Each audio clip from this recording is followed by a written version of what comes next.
My name is Rebecca Davis, and I am a pastor, and I have recently experienced the tragedy of a miscarriage. Yes, me, a spiritual leader, a prayer warrior, a pastor. But I have found that God can be a very present help in the time of miscarriage. He came in and helped me in my lowest point, and I believe that He can come in and help you. Today, God has a word for your womb.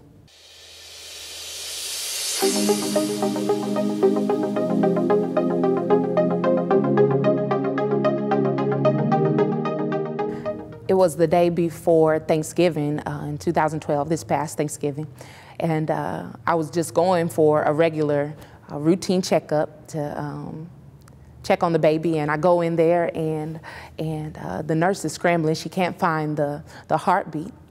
And I just remember her saying to me, if there's something wrong, she says, know that it's not your fault.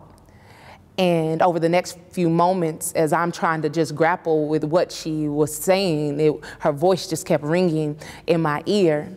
And they proceeded to send me down the street to a specialist. And I go down there, and I don't really remember much about it. I just remember seeing the pictures of the dead baby that was in my belly. And I remember the nurse coming in with some Kleenex and just apologizing, saying sorry. And she sent me in to see the doctor, and he was there. And I just remember him saying very emphatically that not even God gets it right all the time. Now, you know, me as a spiritual person, I refused to receive what he had said, and I knew that God was trying to teach me something and show me something in this moment. But before I go into exactly what he taught me and how he showed me that he was with me, I just want to tell you all this first.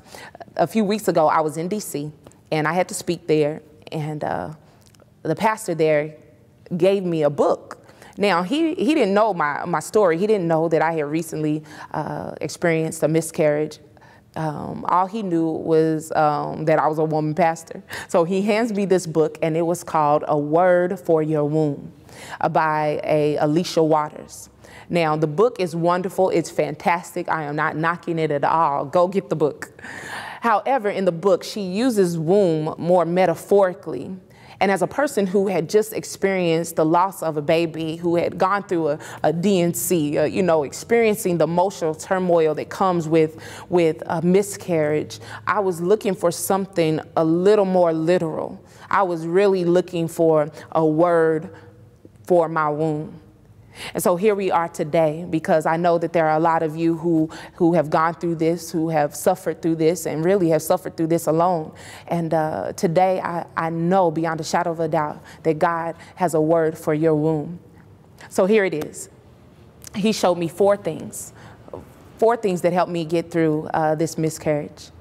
The first one was he showed me that I am not alone.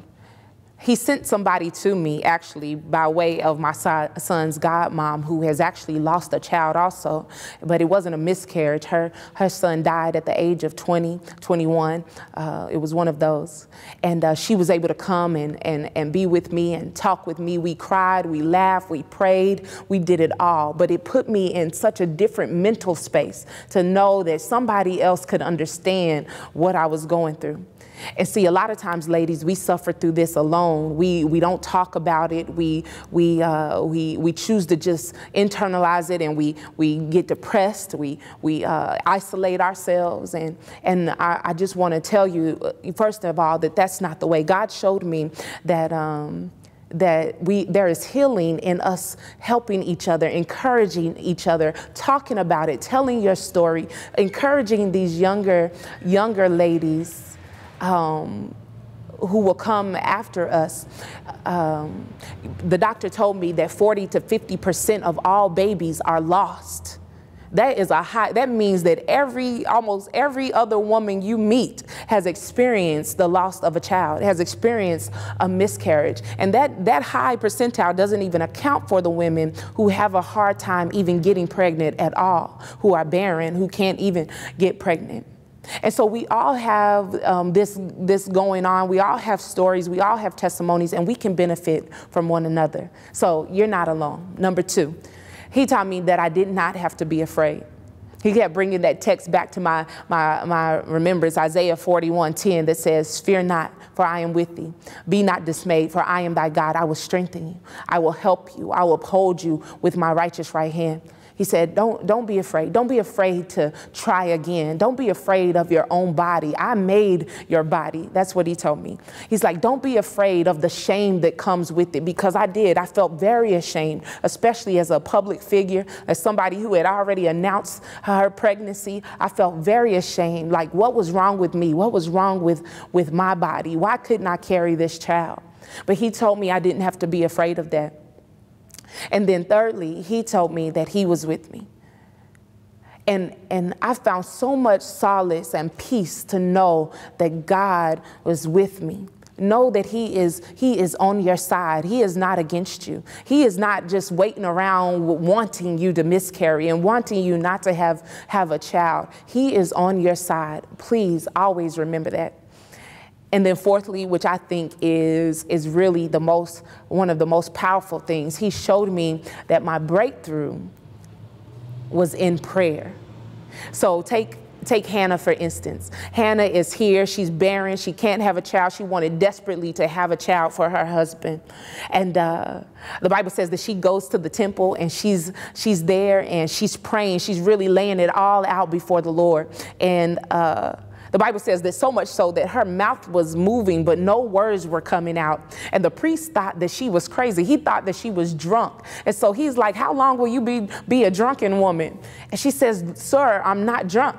And he comforts her. He reassures her. He said, well then, he said, God grant you. You go in peace. Be comforted. God grants you that which you have asked him for today. And sure enough, she has, a year later, she conceived. Well, listen, we have to lay it all out before God. We need to pray to him like we're just leaving everything on the court. I don't know how else to say that. That if somebody walked in the room while we were praying, they would think we were drunk or think we were crazy.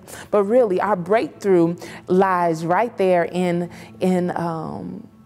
prayer. So listen, I want to speak directly to you today. I want to really speak this word over you. That number one, you are not alone. Number two, you do not have to be afraid of shame, of reproach. You don't have to be afraid of any of that. Number three, God is with you. He is on your side. Never forget that. Never, ever forget that. And three, your breakthrough will come in prayer. There is life in you.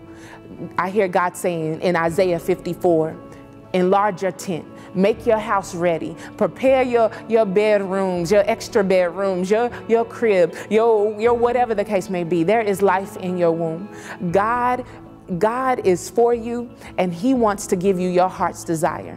So listen, today, don't be discouraged, but be encouraged to know that God is with you, and he has a word for your womb. God bless.